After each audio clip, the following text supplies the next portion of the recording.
Queridos irmãos aqui na igreja de Santa Rita, queridos todos que acompanham e rezam conosco, festa da Epifania, conclui o ciclo do Natal. Começou lá no Advento, todo esse tempo de preparação para a vinda do Senhor. Popularmente nós temos as festas dos reis. Recorda esses homens do Oriente que vieram adorar o Senhor. Vamos entender um pouquinho o sentido da festa e tirar alguma lição para a nossa vida.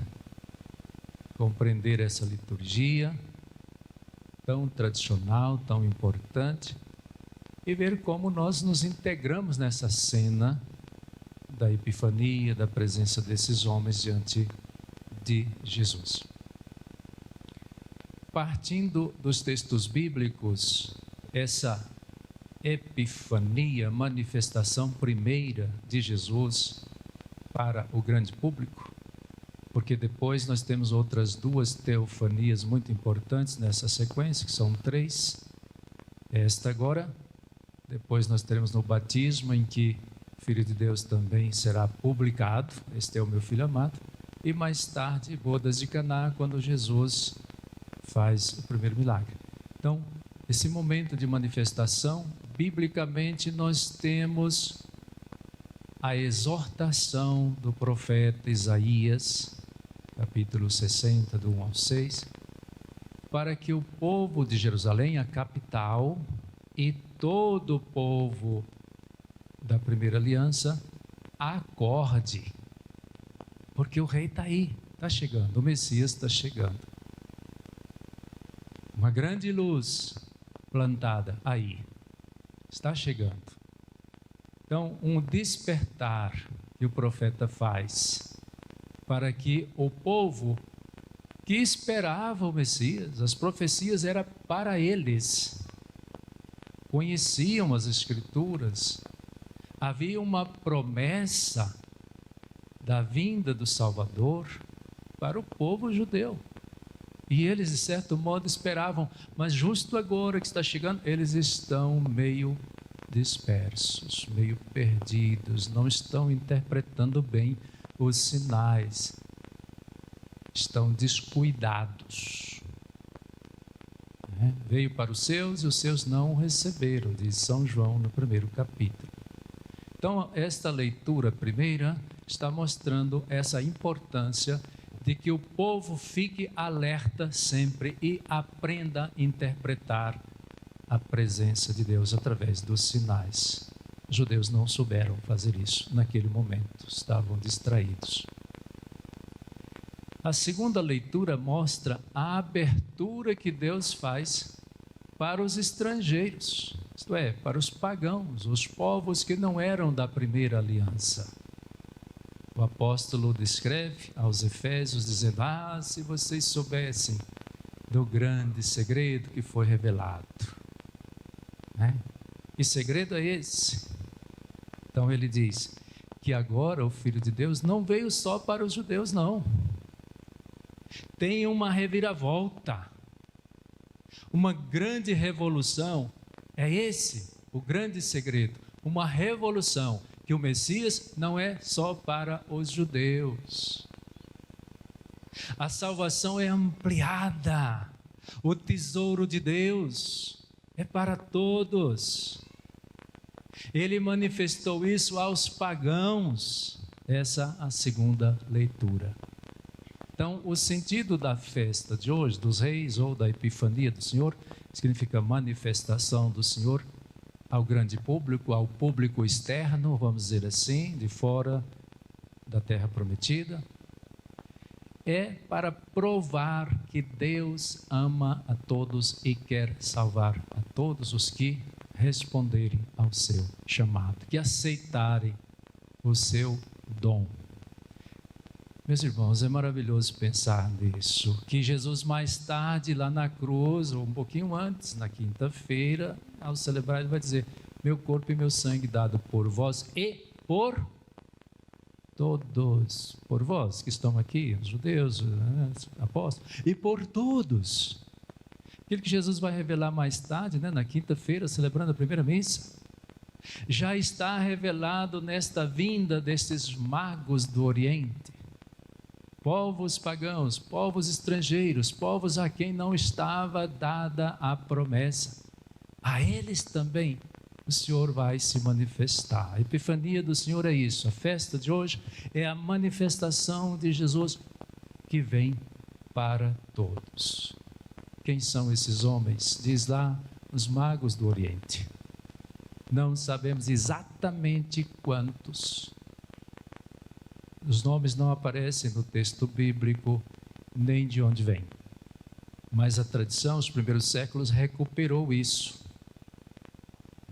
São Beda, Orígenes e outros escritores recuperaram e nos deixaram escrito que eram pessoas vindas de Ur da Caldeia, um deles, região da Mesopotâmia, outro da região da Pérsia, outro da região da Arábia.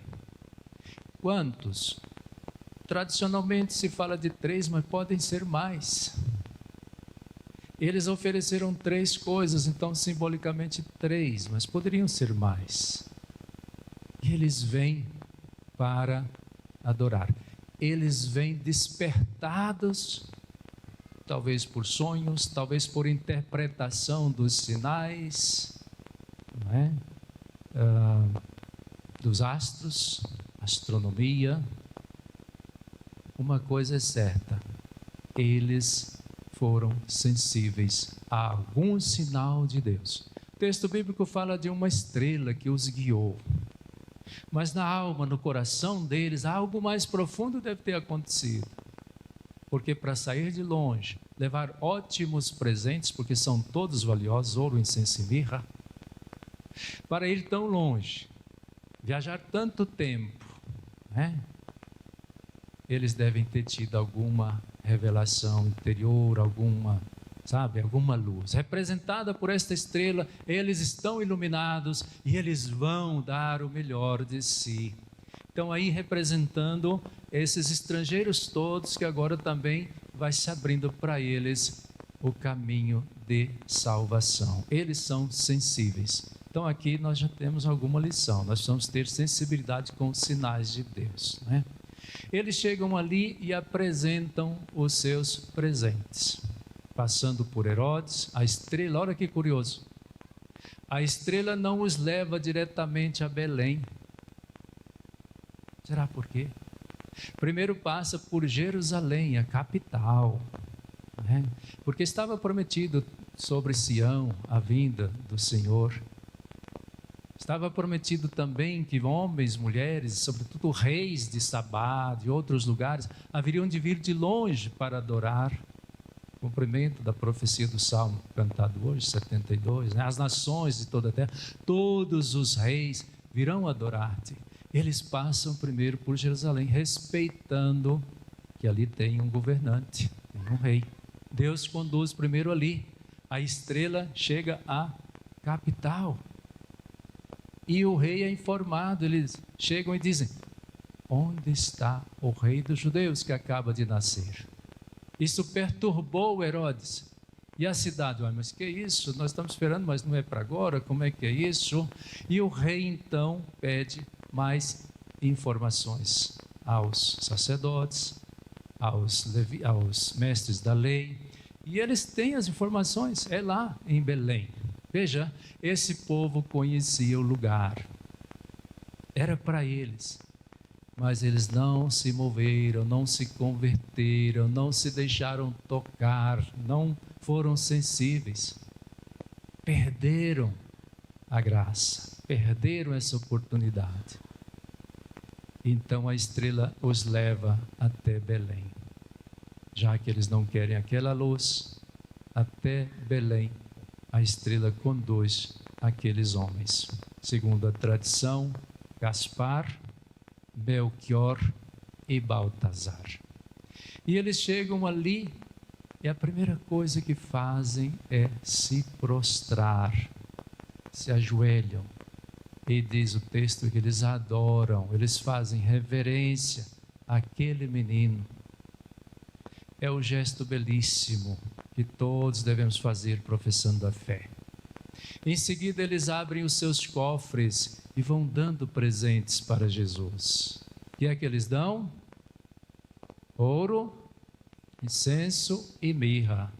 Devem ter dado outras coisas também, mas esses são muito preciosos, são mencionados no Evangelho. São especiarias caras, coisas valiosas e muito representativas. E aí que nós vamos entrar em cena também, não é? Vamos entender primeiro o sentido desses presentes. O ouro, coisa preciosa, necessária para ornamentar, para embelezar, que é próprio do rei. Os reis usam as coroas de ouro, eles usam o ouro para negociar, não é? Para ornamentar as construções, os seus palácios, etc. Então ali está representando a realeza de Jesus. O ouro é uma oferta que diz: nós sabemos que tu és rei. E aqui está um presente para rei. E certamente será muito útil para José e Maria, e logo depois eles vão ter que fugir, e eles eram pobres, né? Tinham saído para recenseamento, talvez não tinham levado todos os recursos. Agora eles têm ouro para fugir para o Egito, correndo daquele malvado Herodes que quer matar a criança. Ele recebe então esse presente. Depois oferecem incenso. Incenso nós usamos na liturgia. O incenso é uma especiaria também, uma coisa muito gostosa, cheirosa, que queimada na brasa sobe como oferta a Deus. O incenso representa a liturgia, representa a fé, representa o louvor, representa a divindade de Jesus. Por isso, nas solenidades, nos domingos, nós usamos o incenso. Eles ofereceram incenso para Jesus, de certo modo para dizer: o Senhor é rei e o Senhor é Deus. Não é? E oferecem também mirra. Mirra é uma especiaria da África, de uma árvore lá do semiárido da África. Dizem que é uma árvore mais ou menos baixa e dá uma resina. E essa árvore sofre muito, porque não tem água, está nas intempéries ali do deserto, e ela é resistente, mesmo assim ela dá o seu fruto, que são essas resinas cheirosas e importantes para a medicina antiga, para curar pessoas, curar sangramentos, curar feridas, hematomas, eram usados para isto. Usado também para embalsamar múmias no Antigo Egito, não é? Usado para embalsamar corpos, para ficarem cheirosos, etc. Assim foi com Jesus. Sabem que ele recebeu mirra na visita dos reis, bebezinho, e ele recebe mirra na sua morte, quando ele é sepultado, não é? Arimateia e Nicodemos, eles levam um conjunto de mirra e aloés para embalsamar o corpo de Jesus e sepultar. A mirra é muito importante, ela significa o sofrimento, não só da árvore lá, que sofre para gerar, não é? Essa resina, mas ela simboliza a nossa humanidade, simboliza a humanidade de Jesus, simboliza a dor de Jesus, o sacrifício que Jesus vai fazer. Então aqui está expressa a nossa fé, nesses três presentes. O primeiro deles, né? Jesus é nosso rei. Segundo, ele é Deus, o incenso. Terceiro, ele é humano, morreu, deu a vida por nós. Entramos nessa cena, que jeito? Oferecendo. Primeira atitude nossa, adorando. Nós não vamos aplaudir Herodes, os reis dessa terra. Nossa adoração é a Jesus, tanto que eles voltam por outro caminho. Eles não vão ao rei Herodes, que tem más intenções, está fazendo uma armadilha para pegar Jesus. Adoramos a Jesus como rei. Nós não temos outro rei senão Jesus, nesse sentido de que ele é o príncipe dos príncipes, aquele que merece toda adoração. Como é mais que nós podemos entrar nesta cena, oferecendo então a esse Rei toda a nossa adoração, oferecendo a Jesus o ouro, aquilo que há de mais precioso nosso, que é a nossa própria vida, nossa consagração a Ele, nossa obediência a Jesus. O Rei é aquele que ordena, que coordena, que merece a nossa obediência. Nós entramos nesta cena obedecendo ao nosso Rei, além de adorar, obedecendo, que é o símbolo do ouro. Mas nós também entramos nesta cena com a nossa mirra, que é o nosso sofrimento. Quem aí já sofreu alguma enfermidade, alguma dor? Vocês já sentiram alguma dor nas suas vidas, sim ou não? Então não fiquem revoltados, oferece. Na hora da dor, da dificuldade, da ferida, às vezes de um acidente, nada de revolta, é a mirra. Ofereça a Deus seu sacrifício. As penitências, as caminhadas, as peregrinações, os jejuns para a nossa conversão, educar a nossa humanidade que está representada na mirra, a humanidade de Jesus, a nossa humanidade. Sejamos ofertantes das nossas dores, dos nossos sofrimentos. Muitos deles vêm sem a gente procurar. E algumas vezes a gente tem que também fazer penitência para nos educar melhor espiritualmente.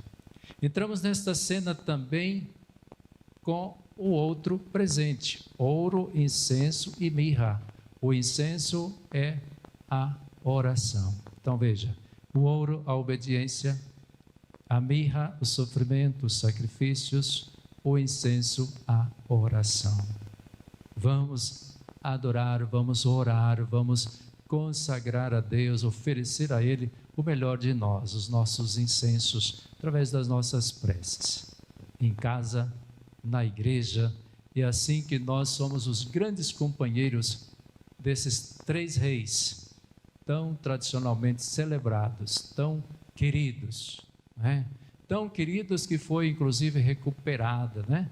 Algumas coisas desses reis, algumas relíquias. Veja o cuidado da igreja com estas coisas. Lá pelo século III, Santa Helena, mãe de Constantino, mandou fazer muitas investigações e atribui-se a ela também a luta para recuperar muitas relíquias. As relíquias dos santos reis que devem ter sido sepultados em Constantinopla foram recuperadas, levadas para Milão, lá pelo século VI, né? No século XII foram levados para uma cidade chamada Colônia, na Alemanha, que é a maior diocese da Alemanha, uma das maiores do mundo. E ali se desenvolveu uma espiritualidade, um centro de peregrinação muito grande, uma devoção aos santos reis que espalhou por toda a Europa. Na Europa a festa de reis é muito forte. Eu morei na Espanha, morei na Itália. Na Espanha é muito forte a festa dos santos reis. E desenvolvido ali a partir de Colônia, essa devoção ali na Alemanha. Essa cidade, essa diocese, essa igreja que tanto bem fez a muitas pessoas do mundo, pagando missionários, sustentando missões em várias partes do mundo, pagando estudos de pessoas. A diocese de Colônia, pela sua riqueza material, financeira, né, conseguiu patrocinar tantas igrejas, tantas construções, e por coincidência quem vos fala foi beneficiado também por esta diocese, onde estão as relíquias dos santos reis. Quando fui fazer o doutorado em Direito Canônico em Roma, precisava de uma bolsa, porque custa muito pagar a faculdade, a universidade, a manutenção de uma pessoa no lugar desses, e eu fiz então um projeto para essa diocese e fui contemplado, me ajudaram. Então quero registrar isso hoje aqui também. Então esse cuidado, essa devoção aos santos reis nos levam a estas 4 coisas. Primeiro, a adoração. Segundo, a obediência, que é o símbolo do ouro. oferecer o sacrifício, simbolizado pela mirra, oferecer as orações, simbolizado no incenso. Essa lição para nós, meus irmãos, espero que vocês possam continuar meditando esses pontos que hoje o Senhor nos proporcionou nessa noite tão bonita, tão solene, da festa da Epifania do Senhor. Feche os olhos um pouquinho. Eu disse que o mais importante é adorar. Foi o que os magos fizeram. Adorar o Senhor. Sobretudo, que Ele aceite a nossa adoração nessa noite. Que os pedidos venham só depois, mas sobretudo sejamos adoradores. Tem uma música que diz: adorai, adorai, adorai. Adorai, adorai, adorai ao Deus Supremo Criador. Adorai, adorai, adorai a Deus Supremo Criador, ao Deus que fez o céu, a terra, o mar, você e eu. Adorai o Criador, ao Deus que fez o céu, a terra, o mar, você e eu. Adorai o Criador, adorai, adorai, adorai Jesus, o nosso Redentor. Adorai, adorai, adorai Jesus, o nosso Redentor. Deus que fez o céu, o Deus que fez o céu, a terra, o mar, você e eu. Adorai o Redentor, ao Deus que fez o céu, a terra, o mar, você e eu. Adorai o Redentor. Adorai também o Espírito Santo, Deus de amor. Bendito seja Deus Santo, Uno e Trino. Derrama em nossos corações a certeza de sermos adoradores. A sua estrela brilhou dentro de nós, Senhor. Fica conosco. Nós te oferecemos a nossa obediência, o ouro da nossa obediência. Nós te oferecemos o incenso, as nossas orações. Nós te oferecemos o nosso sacrifício, a mirra das nossas dores. Ao Deus que fez o céu, a terra, o mar, você e eu. Adorai o Deus de amor, ao Deus que fez o céu, a terra, o mar, você e eu. Adorai o Deus de amor.